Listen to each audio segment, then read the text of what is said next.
আমি গর্জে উঠেছিলাম বাকশালের বিরুদ্ধে, আমি গর্জে উঠেছিলাম ফ্যাসিজমের বিরুদ্ধে, আমি গর্জে উঠেছিলাম স্বৈরাচারের বিরুদ্ধে।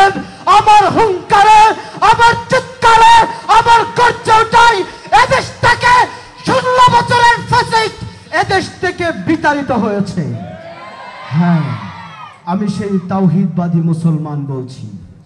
আমি রুখে দাঁড়িয়েছি অন্যায়ের বিরুদ্ধে, আমি রুখে দাঁড়িয়েছি জুলুমের বিরুদ্ধে, আমি রুখে দাঁড়িয়েছি আইনাগরের বিরুদ্ধে, আমি রুখে দাঁড়িয়েছি দর্শনের বিরুদ্ধে, আমি রুখে দাঁড়িয়েছি শিক্ষা ব্যবস্থার বিরুদ্ধে।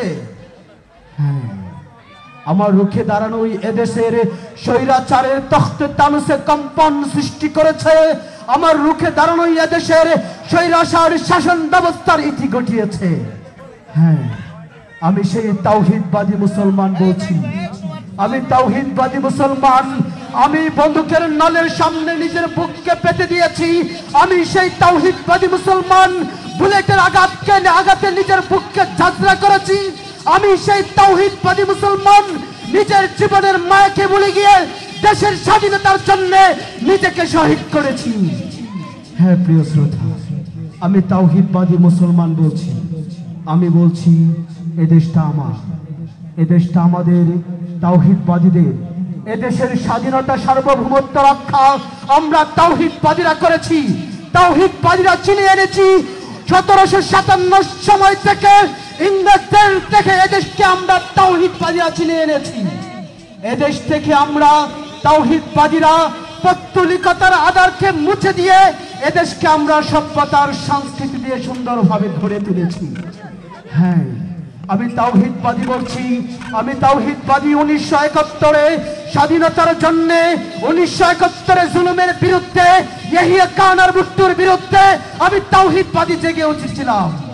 আমি তাওহীদবাদী বলেছিলাম সময় শেষ, যার হাতে যা আছে চাপিয়ে পড়ুন, মোকাবেলা করুন, ষড়যন্ত্রকারীদেরকে রুখে দিন। হ্যাঁ প্রিয় শ্রোতা, আমি সেই তাওহীদবাদী। যুগে যুগে যুগান্তরে দেশের স্বাধীনতা সার্বভৌমত্বের জন্য যখনই রক্তের প্রয়োজন হয়েছে, জীবন দেওয়ার প্রয়োজন হয়েছে, প্রাণ দেওয়ার প্রয়োজন হয়েছে, দেশের স্বাধীনতা সার্বভৌমত্বকে রক্ষা করার জন্য আমি তাওহীদবাদী সর্বপ্রথম এগিয়ে গিয়েছি। আমি তাওহীদবাদী বলছি, এটা তাওহীদবাদীদের বাংলাদেশ। এই আকাশ তাওহীদবাদীদের, এই জমিন তাওহীদবাদীদের, এদেশের প্রতি ইঞ্চি মাটি তাওহীদবাদীদের। সুতরাং সাধু সাবধান, তাওহীদবাদীদের ব্যাপারে সপ্তচরণের ক্ষেত্রে, তাওহীদবাদীদের ব্যাপারে সপ্তচরণের ক্ষেত্রে সাধু সাবধান। আমি তাওহীদবাদী বলছি, এদেশে সানজানার লেখা চলবে না, এদেশে মাসুদ গালিবের লেখা চলবে না, এদেশে আব্দুল্লাহ মাসুদের লেখা চলবে না, এদেশে জাফর ইকবালের লেখা চলবে না, এদেশে নাস্তিক, কুখ্যাত নাস্তিক নরকের কীট তসলিমার বই চলবে না, চলবে না, চলবে না ইনশাআল্লাহ। এদেশে ইমরান এজ সরকারের পদচারণা আর মানুষ সহ্য করবে না। এদেশে ক্ষুধাদ্রোহী নাস্তিক আর মানবতার মুক্তির দূত, বিশ্ব সভ্যতার রূপকার মুহাম্মদ সাল্লাল্লাহু আলাইহি ওয়াসাল্লামকে নিয়ে আর কখনো একটি কটু বাক্য মুখ থেকে বের করার সাহস পাবে না। আমি তাওহীদবাদী বলছি। প্রিয় শ্রোতা মণ্ডলী, আমরা তাওহীদবাদীরা জেগে থাকলে জেগে যাবে বাংলাদেশ। আমরা তাওহীদবাদীরা জেগে থাকলে অক্ষত থাকবে বাংলার স্বাধীনতা। আমরা তাওহীদবাদীরা জেগে থাকলে অক্ষত থাকবে বাংলার মানচিত্র।